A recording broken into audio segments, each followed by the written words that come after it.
자, 오늘은 종려주일이면서 또 이번 주간은 고난주간입니다. 이번 한 주간은 예수님의 고난을 묵상하면서 경건하게 보내시고, 또 우리가 해마다 고난주간에는 하루 한 끼 금식하고 또 금식 헌금을 해서 장애인 교회들과 또 선교지에 송금하는 이런 일을 하고 있습니다. 이렇게 해서나마 우리가 주님의 고난에 좀 동참한다는 그런 의미를 가지고 고난주간을 보내고 있고요. 그리고 매일 밤마다 밤 기도회, 특별 기도회가 있습니다. 여러분이 바쁘고 힘들겠지만 이번 한 주간만큼은 여러분이 좀 결단을 하셔서 함께 이 고난에 동참할 수 있기를 부탁드립니다. 자, 오늘은 고난주간을 맞아서 다윗이 맞는 고난에 대해서 함께 생각을 하려고 합니다. 고난주간인데 왜 예수님의 고난을 묵상하지 않고 다윗의 고난을 묵상하느냐, 뭐 그런 생각이 들 수 있습니다만은 오늘 시편 22편도 읽어보고 사무엘상도 우리가 읽었지만 다윗의 고난은 예수님의 고난을 예표하고 있습니다. 예표한다는 것은 미리 보여준다는 그런 뜻을 가지고 있습니다. 상징적이다 하는 의미도 있고요. 그렇기 때문에 다윗의 고난을 잘 묵상하면 주님의 고난의 의미도 우리가 함께 찾아볼 수가 있습니다. 그래서 오늘 이 고난을 통해서 우리가 함께 다윗의 고난 속에 숨겨져 있는 예수님의 고난의 의미를 찾아보고, 또 이 고난 앞에서 우리는 어떻게 살아야 될 것인가 하는 것들을 함께 생각하려고 합니다. 오늘은 두 가지만 말씀을 생각합니다. 첫째, 다윗은 왕으로서 낮고 비천한 곳까지 낮아졌습니다. 왕으로서 낮고 비천한 곳까지 낮아졌다는 것입니다. 다윗의 고난을 보면 전반기 고난, 후반기 고난 두 개로 나눠질 수 있는데, 전반기 고난은 이제 왕위에 오르기 전에 받았던 고난입니다. 이건 전적으로 사울 왕의 시기심 때문에 받은 고난이고, 왕이 된 이후에 받은 고난은 아들 압살롬 반역 때문에 받게 되는 고난이 있습니다. 이제 오늘 말씀의 주 초점은 이제 왕위에 오르기 전에 다윗이 받았던 그 고난에 대해서 우리가 생각하게 될 것인데요. 전적으로 사울 왕의 시기심 때문에 이렇게 된 겁니다. 다윗이 골리앗을 넘어뜨리고 승리하고 개선하고 돌아올 때에 이스라엘 모든 백성들이 다 노래를 불렀습니다. 무슨 노래를 불렀냐 하면 사울의 죽인 자는 천천히요, 다윗은 만만이다 그랬습니다. 그 노래를 들으면서 사울 왕이 머리가 이제 돌아버렸습니다. 그렇다면 나보다도 다윗을 더 칭송한다면 다윗이 할 마지막 일은 내 자리를 노리는 것 아니겠냐. 그래서 그때부터 피해망상증에 빠지기를 시작해서 다윗을 집요하게 따라다니면서 다윗을 죽이려고 했던 겁니다. 그래서 다윗은 계속해서 사울을 피해서 피신하는 망명 생활을 하게 되지요. 이 생활만 거의 10년 이상을 하게 됩니다. 10년이면 강산도 변한다는데 10년 동안 우리가 한번 피신 생활을 한번 해보십시오. 얼마나 고통스럽고 힘든지. 그것도 내가 돈이 있어서 뭐 아파트 평수 넓혀가면서 이사 가는 것 말고 갈 데가 없어서, 그리고 도망자의 신분으로 10년간을 피해 다닌다는 것은 엄청난 고통입니다. 지금 다윗은 이런 고통의 삶을 살았는데요. 자, 이런 상황에서 이제 사울은 또 하나님 앞에 불순종함으로써 버림받게 되고, 다윗이 하나님 앞에 이스라엘 왕으로 기름 부음을 받게 됩니다. 그러니까 다윗이 이제 고난 받는 것은 기름 부음을 받은 이후에, 골리앗 장군을 넘어뜨린 훨씬 이후에 다윗이 고난을 받게 됩니다. 무슨 말인가 하면 이미 하나님 앞에 이스라엘 왕으로 인정받았다는 거죠. 다윗이 인정받은 차기의 왕으로서 지금 고난을 받고 있다는 겁니다. 이제 예수님도 마찬가지입니다. 예수님께서는 유대인의 왕으로, 그리고 세상을 구원할 메시아로 이 땅에 오셨습니다. 하지만 세상은 그를 믿지 않았고 그리고 그의 왕됨을 인정하지도 않았습니다. 오히려 많은 종교 지도자들은 예수님을 핍박하고 위협을 했습니다. 왕이 이 땅에 왔지만 자기 백성들에게 인정받지도 못하고 고난받게 된 것입니다. 그런데 예수님이 받은 고난 중에 제일 큰 고난은 바로 십자가 죽음입니다. 십자가에 돌아가셨을 때는 대낮인데도 불구하고 칠흑같이 어둠이 세상을 뒤덮었다고 그렇게 말하고 있습니다. 빛 대신 하나님께서 자기 아들의 죽음을 외면했다는 뜻이죠. 아버지에게 버림을 받는 바로 그 고통, 그거보다 더 큰 고난이 어디 있겠습니까? 그래서 예수님은 이렇게 절규합니다. 마태복음 27장 46절에 보면 이렇게 기록합니다. 한번 찾아보겠습니다. 마태복음 27장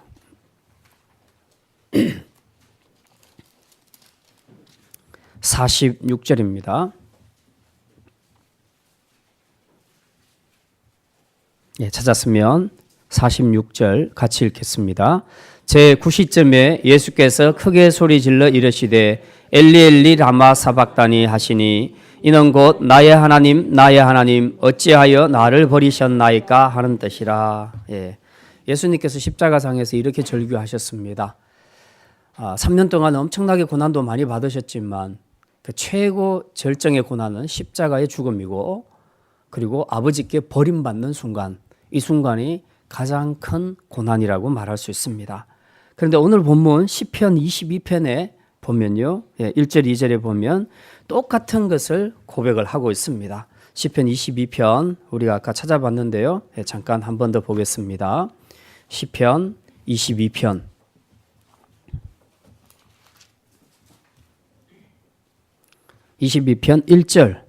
1절 같이 읽겠습니다. 내 하나님이여 어찌 나를 버리셨나이까? 어찌 나를 멀리하여 돕지 아니하시오며 내 신음소리를 듣지 아니하시나이까? 똑같죠? 아까 마태복음에서 읽었던 거하고 지금 여기서 읽었던 거하고 똑같습니다. 지금 시편에서 읽었던 것은 다윗이 고백한 거거든요. 다윗은 예수님보다 몇 년 더 일찍 살았습니까? 몇 년 전 사람이에요? 1000년. 1000년 전에 살았던 다윗이 고백했던 말과 1000년 후에 예수님이 십자가에 돌아가실 때 했던 고백이 똑같지 않습니까? 나의 하나님 어찌하여 나를 버리셨나이까? 그러니까 지금 다윗의 고난은 다윗만의 고난이 아니라는 겁니다. 다윗의 고난의 이 고백을 통해서 이제 장차 예수님이 받으실 그 고난의 고백을 함께 지금 표현하고 있는 것입니다. 그리고 이 똑같은 고백이 예수님에 의해서 성취된 것을 우리가 알 수 있습니다. 그러니까 다윗의 고난은 절대 혼자만의 고난이 아니었다. 다윗의 고난을 통해서 우리는 예수님의 고난을 확실히 찾아볼 수 있다 하는 것을 우리가 알 수 있습니다. 자, 그러면 이제 구체적으로 삶에서 다윗의 고난은 어떻게 나타나고 있습니까? 오늘 본문 사무엘상 22장을 우리가 1절 2절만 읽었는데요. 그 앞부분 21장을 보게 되면 내용이 잘 나와 있습니다. 다윗이 사울을 피해서 피신 생활을 하면서 제일 먼저 겪게 되는 것이 이제 일단 배가 고픈 겁니다. 너무 배가 고파서 아히멜렉 제사장을 찾아가게 됩니다. 거기 가서 떡을 받아가지요. 사람이 가장 불쌍할 때가 먹을 것이 없어서 먹을 것을 동양할 때가 가장 불쌍합니다. 그런데 다윗은 지금 이 고난에서 맨 먼저 지금 이런 내용이 나와 있죠. 그 다음번에 이제 21장 그 뒷부분에 보면요, 이 떡을 먹고 어디로 피신하느냐 하면 이 블레셋 가드 왕에게로 피신합니다. 말하자면 국내에서는 더 머물 수 없겠다고 생각해서 외국으로 망명을 떠나는 겁니다. 그것도 원수의 나라죠. 블레셋, 원수의 나라. 이 나라에 숨게 되면 사울 왕이 자기를 못 찾을 것이라고 생각을 했던 겁니다. 그래서 블레셋 땅으로 들어가게 되죠. 가드 왕 앞에 서게 됐는데 그 신하들이 다윗을 또 알아본 겁니다. 그래서 저 사람은 옛날에 우리 장군이었던 골리앗을 무너뜨린 이스라엘의 영웅이 아닙니까? 그런데 저 사람을 어떻게 우리가 받아줄 수 있겠냐? 이제 신하들이 막 쑥덕거리기 시작했습니다. 그랬더니 다윗이 눈치채고 이것도 아니구나. 그래서 거기서 이제 도망쳐 나와야 되는데 그냥 나올 수가 없으니까 미친 척 하죠. 침을 질질 흘리면서 미친 사람 흉내를 냅니다. 이제 그래서 사람들이 미친지 알고 쫓아내지요. 그렇게 해서 이제 간신히 목숨을 구하는 겁니다. 이것도 참 자존심 상하는 일이 아닙니까? 이스라엘의 영웅, 블레셋의 영웅인 골리앗을 무너뜨렸던 이스라엘의 영웅이 지금 그들 앞에서 미친 척하고 살아야 되는 이제 이런 자존심, 이런 자존심 구기는 이런 일들도 다 다윗이 받았던 고난의 일부였다는 것입니다. 자, 어쨌든 이제 이렇게 나오고 나니까 자, 이스라엘 국내에도 머무를 데가 없고 그리고 국외에도 머무를 데가 없고 다윗이 지금 갈 데가 없습니다. 어디를 가든지 간에 사울이 계속 쫓아올 것이니까. 그래서 너무 두렵고 떨렸습니다. 그래서 그 다음에 선택한 것이 오늘 본문 22장 1절에 나온 내용이죠. 다윗이 1절 한번 보겠습니다. 같이 있습니다. 다윗이 그곳을 떠나 아둘람 굴로 도망하며 그의 형제와 아버지의 온 집이 듣고 그리로 내려가서 그에게 이르렀고. 유대 땅에는 동굴이 많이 있습니다. 근데 아둘람이라는 동굴은 지도상으로 보면 서쪽이 지중해인데요. 지중해 쪽에 붙어 있는 것이 블레셋입니다. 근데 블레셋에서 이스라엘의 중앙인 베들레헴 그 사이에 있는 것이 아둘람 굴입니다. 굴은 여러 개가 있는데요. 높이가 한 800m 정도의 언덕에 굴들이 이제 많이 뚫려 있습니다. 이것 말고도 이스라엘에는 굴들이 굉장히 많이 있습니다. 제가 성지순례를 가보니까 산마다 굴들이 굉장히 많이 있어요. 그래서 저 굴들이 이런 굴이 아닌가 이렇게 짐작을 하는데 최근에 이제 고고학자들의 그 연구 발표에 따르면 많은 굴들을 탐사하는 중에 그 중에 한 굴은 거의 400명 이상이 운집할 수 있는 그런 큰 굴이 있더라는 겁니다. 그래서 학자들의 추정은 이것이 아둘람 굴이 아닌가. 왜냐하면 오늘 여기 성경 본문에 22장 2절에 보면요. 그와 함께 한 자가 400명 가량이었더라. 그러니까 400명이 전부 아둘람 굴에서 살았다고 그렇게 기록을 하고 있습니다. 자, 아무튼 다윗은 지금 동굴로 피신했습니다. 갈 데가 없으니까. 그런데 사실 동굴은 사람이 살기에 적합한 곳이 아니지요. 공기도 잘 안 통하고 햇빛도 안 들어오고 먹을 것도 없고 마실 것도 없고 그리고 참 화장실도 사용하기 굉장히 불편합니다. 그런데 다윗이 왜 거기서 살 수밖에 없었느냐? 어쨌든 은밀하게 숨어야 다윗의 손길을 피할 수 있으니까 사울은 아둘람 굴에서 자기 생존을 위해서 그 굴로 찾아 들어갈 수밖에 없었던 것입니다. 그런 의미에서 본다면 다윗에게 있어서 굴이란 무엇일까? 참으로 암울하고 외로운 곳, 그리고 자기 인생에서 가장 밑바닥으로 내려가는 그런 경험을 맛보는 절망이 서린 곳이 바로 아둘람 굴이 아닌가, 우리가 그렇게 생각을 해볼 수 있습니다. 얼마 전에 뉴스에 보니까 제주도에서 한 남자가 한 동굴에서 15년간을 살았다는 그런 뉴스가 나오더라고요. 이 사람이 왜 그렇게 살았는가를 이제 알아보니까 여러 가지로 먹고 살 길이 없으니까, 대책이 없으니까 일단 동굴로 들어가서 살게 됐는데 그 생활이 15년이나 이어졌다. 이제 그렇게 뉴스에서 나오더라고요. 사실 현대 사회는 더 그렇죠. 다윗 때는 그래도 자연에서 살면서 굴로 들어갔으니까 조금 덜한데 지금은 이 문명화된 도시 생활 속에서 굴로 들어간다는 것은 또 다른 느낌이라는 거죠. 왜 그랬을까? 결국 마지막에 굴을 찾아서 선택해서 들어가는 삶은 결국 이 땅에서 모든 삶에서 모든 것을 다 상실했을 때, 삶의 희망도, 삶의 힘도, 용기도, 자존심도 모든 것도 이제 다 상실해 버렸을 때에 그때 찾아 들어가는 것이 바로 굴이라는 겁니다. 이제 그런 의미에서 본다면 다윗도 정말 다윗에게는 너무 안 어울리는 곳이 바로 동굴인데요. 그런 점에서 동굴 생활 자체는 다윗에게 큰 고난이었다, 고난의 자리였다 하는 것을 우리가 알 수 있습니다. 그런데 이제 예수님의 경우를 보면 동굴 생활을 한 것은 아닌데요. 그런데 자신의 처지에 대해서 예수님이 이렇게 말씀하십니다. 누가복음 9장 58절에 보면요. 여우도 굴이 있고 공중에 새도 집이 있어되 인자는 머리 둘 곳이 없도다. 예수님께서 그렇게 말씀하셨습니다.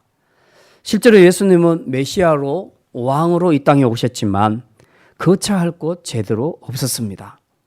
이스라엘의 어느 곳도 예수님을 왕으로 맞아주지는 않았습니다. 예수님이 말씀을 전하시고 그리고 기적을 베푸실 때에 떡과 그리고 물고기도 먹고 그 신유의 은사를 통해서 많은 사람들이 기적을 보기도 했습니다. 심지어 귀신을 쫓아내는 그런 역사를 보기도 했지만 그 지역의 사람들은 다 예수님이 떠나가기를 바랬습니다. 여기에 있지 마시고 떠나가시라고 그렇게 예수님께 말씀을 드렸습니다. 그러니 예수님의 고난이야말로 정말 내가 머리 둘 곳이 없다 할 정도로 예수님은 이렇게 낮아지셨습니다. 원래 예수님의 자리는 어디입니까? 하늘 영광의 보좌입니다. 그분이 그 자리에 머물지 않고 내려오신 것이죠. 출생부터가 벌써 예수님의 출생은 마구간에서 출생하셨습니다. 그리고 고난의 삶을 사시고 이 땅에 사역하시는 동안에도 우리처럼 따뜻한 이불 덮고 그렇게 주무신 것이 아니랬다는 겁니다. 항상 산과 들과 빈들에서 그렇게 주무셨고 누가 자기 집에 초대하면 거기서 주무시고 하는 그 정도의 삶을 살았다는 거죠. 아픔도 고난이지만 낮아짐도 큰 고난입니다. 우리가 오늘 우리의 삶에서 우리가 한번 돌아봐야 할 것입니다. 예수님은 출생부터도 이처럼 낮아지셨는데 더 결정적으로 낮아지신 것은 예수님 마지막 찾아가신 곳이 십자가와 무덤이었습니다. 십자가는 가장 비참한 사람들이 맞게 되는 종말을 이야기합니다. 그런데 예수님은 이 십자가에서 죽으시고 그리고 죄인들이 죽는 무덤까지 내려가셨습니다. 이게 바로 예수님이 겪은 고난이라는 것입니다. 오늘 우리가 고난을 얘기할 때에 많은 사람들이 물질적으로도 힘들어서 고난이다. 이런저런 고난을 많이 이야기하지만 사실은 자존심이 상하는 만큼 큰 고난도 없습니다. 원래 내가 있어야 될 포지션이 여기였는데 그런데 어느 날 내가 추락을 해서 이 밑바닥으로 떨어졌을 때 그때 느끼는 인간적인 그런 허무함, 자괴감, 그런 자존심 상하는 일들만큼 큰 고난은 없다는 것입니다. 예수님은 하늘 영광의 보좌를 버리시고 이 땅까지 내려오셨습니다. 그리고 마지막에는 십자가와 무덤까지 내려가시는 큰 고난을 당하셨다는 것입니다. 그래서 우리는 이 고난주간의 고난을 묵상할 때에 이런 부분들을 좀 생각을 했으면 좋겠습니다. 때로는 우리도 내가 있어야 될 자리가 여기가 아닌데 내가 옛날에는 이 정도 살았는데 왜 나는 지금 이 수준에서 살까? 그래서 굉장히 자괴감을 느끼고 그리고 스스로 자존심 상해하는 그런 사람들이 굉장히 많습니다. 그러나 우리가 너무 자존심에 초점을 맞추지 않았으면 좋겠습니다. 이 자존심에 초점을 맞추기 시작하면 정말 상처받고 그리고 절망하기가 쉽습니다.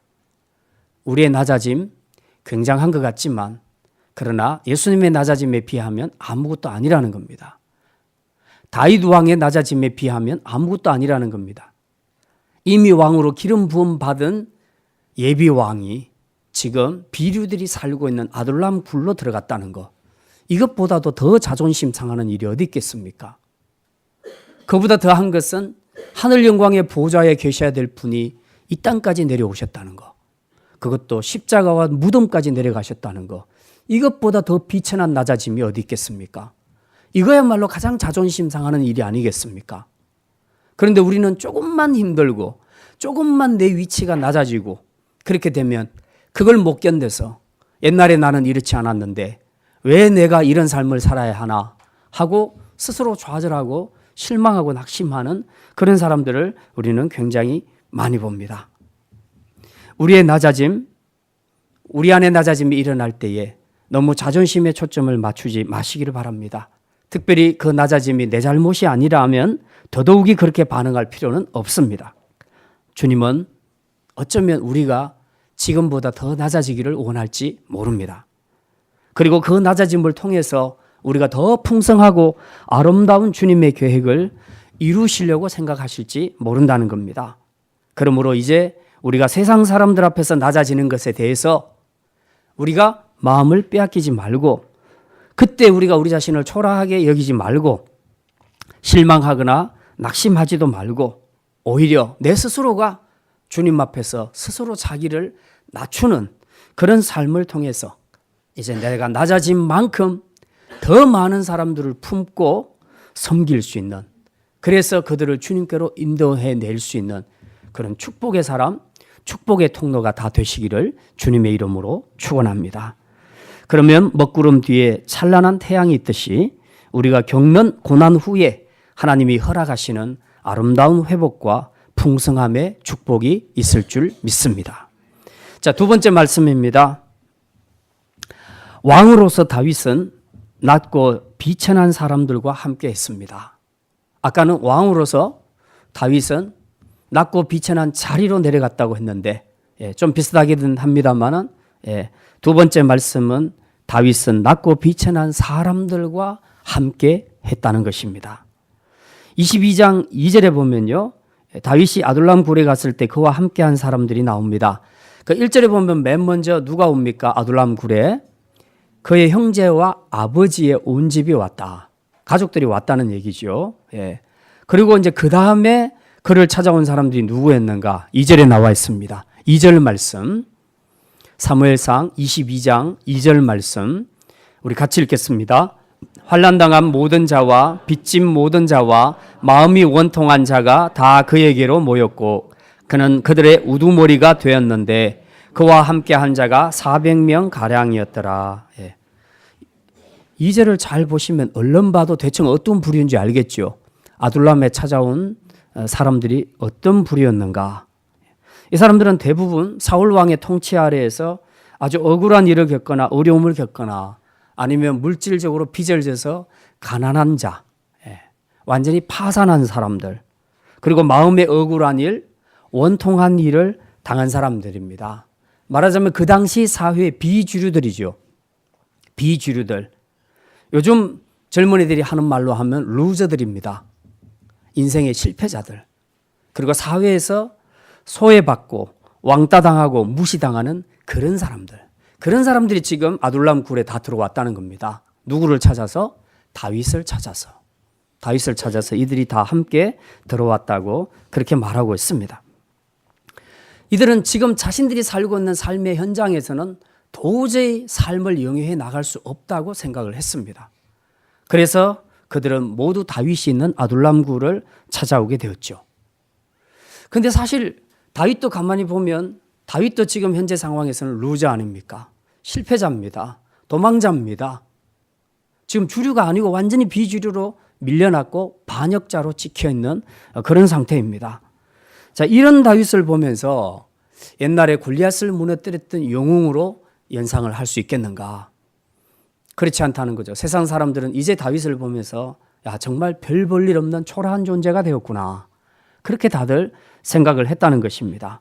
그래서 오죽하면 이런 시선을 느끼면서 다윗은 이렇게 고백을 합니다. 다시 시편 22편으로 돌아갑니다. 시편 22편. 아까 우리 봤던 내용 중에 6절입니다. 6절에서 8절까지 6절에서 8절까지 같이 읽습니다. 나는 벌레요 사람이 아니라 사람의 비방거리요 백성의 조롱거리니이다. 나를 보는 자는 다 나를 비웃으며 입술을 비죽거리고 머리를 흔들며 말하되 그가 여호와께 의탁하니 구원하실 걸 그를 기뻐하시니 건지실 걸 하나이다. 지금 다윗이 세상 사람들로부터 의식하는 눈길은 바로 이런 겁니다. 나는 벌레다. 더 이상 사람이 아니다. 그리고 사람들은 막 조롱하지요. 하나님께서 다윗을 사랑하시니까 어쨌든 구원하지 않겠느냐. 지금 그 이야기를 하는 겁니다. 다윗은 이제 완전히 벌레 취급당하고 백성의 조롱거리가 되는 그런 신세가 되었습니다. 그런데 이 고백이 재밌는 것은 마태복음에서 또 예수님의 입술을 통해서 고백되고 있습니다. 마태복음에서 예수님 십자가에 돌아가실 때에 바로 똑같은 내용이 기록이 되어 있습니다. 그래서 다윗의 고난은 예수님의 고난을 보여준다는 것입니다. 아무튼 다윗 자신도 지금 루저고 실패자고 그리고 반역자입니다. 쫓겨다니는 신세입니다. 그런데 또 다른 루저들이 지금 이 아둘람 굴 속에 다윗을 찾아서 들어오고 있다는 사실입니다. 세상에서 위로받지 못한 그들이 이제 다윗이 있는 아둘람 굴에 들어와서 다윗을 통해 힘을 얻고 위로와 삶의 소망을 갖게 되었던 것입니다. 사실 이제 다윗의 경우 얼마 전까지만 해도 이런 사람들하고 교제할 지위에 있었던 것은 아니지요. 궁에서 사울 왕을 보필하면서 또 혹은 군대에서 군인들을 통솔하면서 그런 높은 지위에서 그가 교제하는 대상들은 전부 왕족들, 그리고 장관들, 그리고 군인 장교들, 이런 사람들과만 교제하는 높은 지위에 있던 사람이었습니다. 그런데 이제 다윗의 주변에는 그런 상류층, 주류층이 아니라 아주 낮고 비천한 비주류층의 사람들만이 그와 함께 하고 있다는 사실입니다. 흔히 그런 얘기를 합니다. 그 사람이 어떤 사람인가를 알려면 그 사람이 어떤 사람하고 주로 교제하는가를 보면 알 수 있다라는 그런 말이 있습니다. 일면 맞기도 하고 또 일면 틀리기도 합니다. 왜냐하면 그 사람들이 노는 사람들을 보면 그 사람들이 어느 정도 어떤 사람인가를 짐작할 수 있는 것도 맞는 얘기입니다. 그러나 예컨대 우리가 그 선교사로 나가서 아프리카 사람들하고 교제할 때 혹은 이 땅의 낮은 사람들을 섬기는 사역을 하는 사람들을 볼 때 똑같은 사람이라고 볼 수 있겠습니까? 그렇게는 볼 수 없는 것이죠. 지금 다윗이 비주류들과 함께 살고 있으니까 그 외부 사람들이 볼 때는 아주 비천하게 여겨졌다는 것입니다. 이게 자체가 바로 고난이라는 거죠. 그러나 이것이 굉장히 큰 의미를 가지고 있습니다. 다윗이 아둘람 굴 안에서 소외된 자들의 위로자가 되고 힘이 되고 그리고 그들을 통솔하고 책임지는 일종의 아둘람 왕국의 통치자, 왕이 된 것입니다. 남들이 볼 때는 참 보잘것없는 왕국이죠. 굴에서 루저들끼리 모여서 거기서 좀 우두머리가 되었으니 저게 무슨 의미가 있냐 하겠지만 그러나 신학적으로는 굉장히 중요한 의미를 갖고 있습니다. 아둘람 동굴 밖에서는 다윗은 왕권을 아직 인정받지 못하고 있습니다. 그러나 아둘람 굴 속에서는 비록 비주류들, 루저들의 천지지만은 그러나 그 속에서는 그가 그 사람들의 위로가 되고 소망이 되고 그리고 그들의 삶을 하나님의 뜻을 따라 통치하는 통치자로 왕권을 인정받게 되었다는 사실입니다. 실제로 여기에 모여있는 400명의 사람들, 이 사람들이 나중에 다윗 왕국을 건설할 때에 주축이 됩니다. 이 사람들을 통해서 다윗 왕국이 굉장히 강건하게 세워지는 기둥과 같은 사람들이 된다는 거죠. 그러니 그때는 그들이 주류가 되는 것이죠. 지금은 비주류지만 남들이 볼 때는 정말 루저 같지만 그러나 마지막 하나님이 다윗을 들어서실 때는 그들이 다윗과 함께 이스라엘을 다스리는 그런 승자로 살아가게 되는 것을 우리는 보게 됩니다. 하지만 적어도 지금 이 시점만큼은 세상 사람들의 눈에는 다윗과 아둘람 굴 속에 있는 모든 사람들은 다 실패자들입니다. 소외되고 낮고 비천한 사람들임에 틀림이 없었습니다. 근데 이제 묘하게도 다윗의 이런 상황이 공감복음서의 예수님의 이야기에도 똑같이 나타나고 있습니다. 예수님이 함께한 사람들도 보면요, 전부 세리와 창기들, 죄인들 그렇게 말하고 있습니다. 말하자면 이들도 예수님 당시의 사회 비주류들이었고요. 그리고 실패자고 소외받고 왕따당하고 손가락질 받는 그런 사람들이었다는 겁니다. 당시 종교 지도자들이 예수님을 싫어했던 것도 그 때문이었어요. 왜 당신같이 많이 알고 똑똑한 사람이 저런 비주류 사람, 낮고 천한 사람들하고 같이 사귀냐. 제발 좀 그러지 말라. 그게 이제 눈꼴 사나웠던 겁니다. 그걸 굉장히 싫어했던 겁니다. 근데 우리도 그러죠? 예. 우리 자녀들이 좀 더 똑똑하고 그리고 건강하고 좀 모든 것을 갖추고 있는 그룹의 친구들과 사귀면 굉장히 좋아합니다, 부모들이. 근데 우리 아이보다 훨씬 떨어지고 환경적으로 공부도 못하고 아니면 굉장히 가난하고 거기 이상한 애들하고 사귀기 시작하면 다 부모들이 뭔가 마음에 좀 불안해합니다. 싫어합니다. 본능적으로. 그런 것이 있다는 거죠. 그렇게 노는 그 그룹을 통해서 내 아이의 포지션이 결정된다고 생각을 하기 때문에 그런 생각을 가집니다. 그러니까 아무도 사회에서 소외당하고 왕따당하는 루저들의 친구가 되려고 생각하지 않는다는 것입니다. 다 누리기만 하고 승자가 되려고 하는 그런 생각만 가지고 살아간다는 것이죠. 그렇지만 예수님은 이런 비난에도 불구하고 루저들, 세상의 실패자들을 품고 사랑하셨습니다. 이게 바로 복음이고 이게 바로 하나님 나라의 건설입니다. 그래서 예수님은 이 루저들을 품으셨고 삶의 희망을 잃어버리고 힘을 잃어버린 그들에게 진정한 삶의 희망이 되시고 또 그들이 살아야 될 이유가 되시고 그들이 살아야 될 소망이 되어주신 것입니다. 실제로 예수님이 전하신 복음을 들어보면 명백하게 그런 점이 드러나는 것을 우리는 알 수 있습니다. 예수님은 복음을 전하실 때 절대로 세상에서 기득권자들, 승리자들, 누리는 자들, 가진 자들을 향해서 복음을 전하지 않았습니다. 예수님은 언제나 세상에서 실패했던 자들, 그리고 누리지 못한 자들, 가지지 못한 자들, 넘어지는 자들, 소외당하고 핍박당하는 그런 사람들에게 너희들에게 삶의 소망이 있고 희망이 있다라는 것을 복음을 통해서 말씀해 주고 있습니다. 마태복음 11장 28절에 예수님이 이렇게 말씀합니다.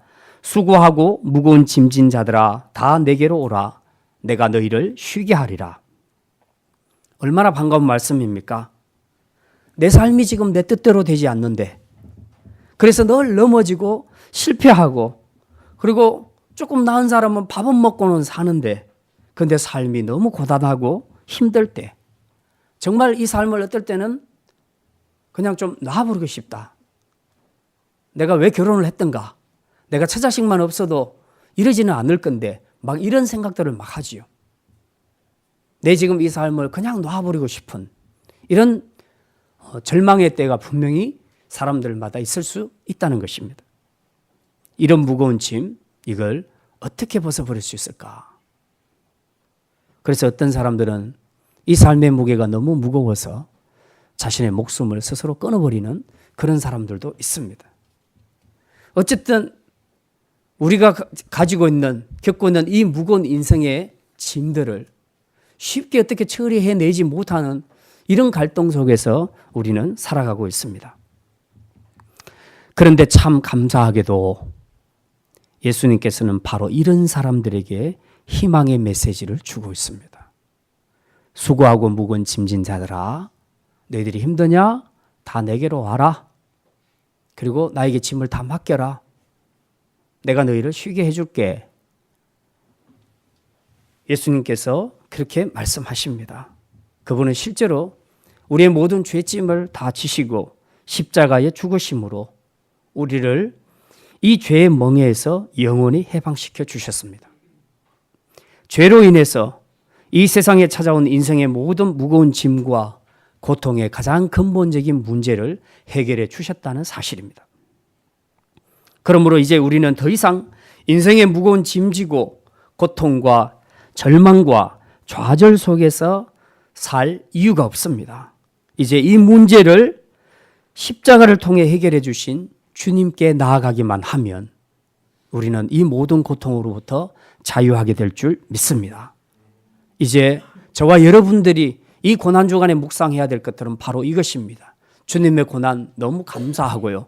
우리가 주님의 고난 동참한다는 거 그냥 성의를 보이는 것이지 우리는 죽어도 주님의 고난에 동참할 수는 없습니다. 이번 한 주간 여러분이 하루 한 끼씩 금식을 해보시면 알겠지만 한 끼 금식도 만만치 않습니다. 특히 일하시는 분들, 육체적으로 일하시는 분들은 더더욱이 힘든 겁니다. 이런 고난들을 우리가 생각할 때에 정말 주님의 고난은 너무 힘들구나. 그런 그 고난 때문에 우리가 생명을 얻고 죄에서 사망의 세력에서 우리가 해방을 받게 됐다는 것이 얼마나 감사한가 하는 감사를 느끼면서 동시에 내가 지금 겪고 있는 고난, 이게 뭐 내가 세상에서 제일 불행한 사람 같고 내가 가장 힘든 사람인 것처럼 생각할지 몰라도 주님의 고난을 묵상해 보니 이건 정말 아무것도 아니구나 하는 것을 우리가 깨달아야 된다는 사실입니다. 그러면서 이제 내 모든 이 고난까지라도, 이 마음의 고통과 아픔까지라도 이제 주님의 십자가 앞에 내려놓는 이런 결단, 믿음의 결단을 우리가 하고 나아가는 그런 고난주간이 되어야 할 것입니다. 이제 말씀을 마칩니다. 여러분이 지금 고난 중에 있다고 생각하십니까? 이쯤이면 끝날 줄 알았던 삶의 고통이 지금도 계속되고 있습니까? 여러분의 삶에 오락가락하지만 최근에는 삶의 이유와 희망을 잃어버리고 그 힘을 잃어버리고 살아가고 있지는 않습니까? 숨은 쉬고 밥은 먹고 사는데 여러분의 마음과 영혼은 마치 다윗이 아둘람 굴 속으로 들어간 것처럼 숨막히고 답답하고 낮아지고 비천해진 그런 마음은 아닙니까? 그래서 절망 중에서 내 입에서 나오는 기도가 나의 하나님 어찌하여 나를 버리셨나이까? 이런 기도가 나오고 있지는 않습니까? 그러나 이제 믿음으로 아둘람 굴을 수용하시기를 바랍니다. 상황은 다양해도 우리 그리스도인들에게 결론은 하나밖에 없습니다. 그것은 바로 상황과 전혀 관계없이 이 모든 우리의 인생을 주관하시는 그 하나님을 바라보고 그리고 그 약속의 말씀을 붙잡는 것입니다. 그것 외에는 우리에게는 어떤 결론도 없다는 것을 우리는 기억해야 합니다. 다윗이 그랬고 주님이 그랬던 것처럼 이제 주님을 바라보시고 말씀에 집중하시고 여러분의 삶 안에서 일하실 주님을 바라보시기를 바랍니다. 힘들 때는 아둘람 굴 속에서 다윗이 시편의 말씀으로 기도했던 것처럼 여러분도 그렇게 기도하시기를 바랍니다. 무릎을 꿇고 기도하십시오. 여러분의 골방에서 기도하십시오. 성전에 나와서 기도하십시오. 때로는 부르짖으십시오. 다윗처럼 나의 하나님 어찌하여 나를 버리셨나이까? 하나님 앞에 원망하는 듯한 기도를 올리셔도 좋습니다. 여러분의 마음과 여러분의 마음에 있는 아픔과 고통을 주님 앞에 다 토로해내는 것, 이것이 해결할 수 있는 첫 번째 걸음이라는 것을 우리는 분명히 기억해야 합니다. 그래서 주님도 겟세마네 동산에서 그렇게 간절히 기도하셨습니다. 그리고 그 고난을 받아들이셨습니다. 그리할 때에 결과적으로는 세상을 구원하는 자신의 미션을 완수할 수 있었다는 사실입니다. 유명한 크리스찬 여류 작가인 코리 텐 붐 여사가 이렇게 말했습니다. 하나님께서 우리에게 주시는 고난은 마치 중국식 카페트와 같다. 중국식 카페트를 보셨습니까? 굉장히 아름답습니다. 그런데 그 뒷면을 뒤집으면 정말 엉망입니다. 우리가 일반적으로 술을 놓을 때도 이 뒷면을 보면 정말 보기가 흉측하잖아요. 그런데 앞면은 너무 예쁘지 않습니까? 마찬가지입니다. 중국식 카페트. 예. 이것은 정말 그 뒷면은 정말 엉망인데요. 정말 지저분하기 짝이 없는데 그런데 앞면을 보면 너무 아름답습니다. 이것처럼 엉망으로 고난을 당하고 두들겨 맞는 것 같은 우리 인생이지만 이 고난을 뒤집어 보면 가장 아름다운 모습으로 수놓아진 그런 우리 인생을 보게 될 것입니다. 이게 여러분을 향한 하나님의 아름다운 뜻인 줄 믿으시기를 바랍니다. 당장은 우리의 삶이 엉망이고 그래서 던져버리고 싶은 그런 생각이 들지 몰라도 다윗처럼 예수님처럼 그 고난을 우리를 향한 하나님의 선하고 아름다운 뜻으로 잘 받아들이기만 한다면 틀림없이 회복과 치유와 축복과 영광을 보는 그런 축복의 역사가 있을 줄 믿습니다. 이 고난 주간에 이 말씀을 통해서 다시 한번 고난 속에 숨어 있는 보화를 발견하는 축복이 있기를 주님의 이름으로 축원합니다. 기도합니다.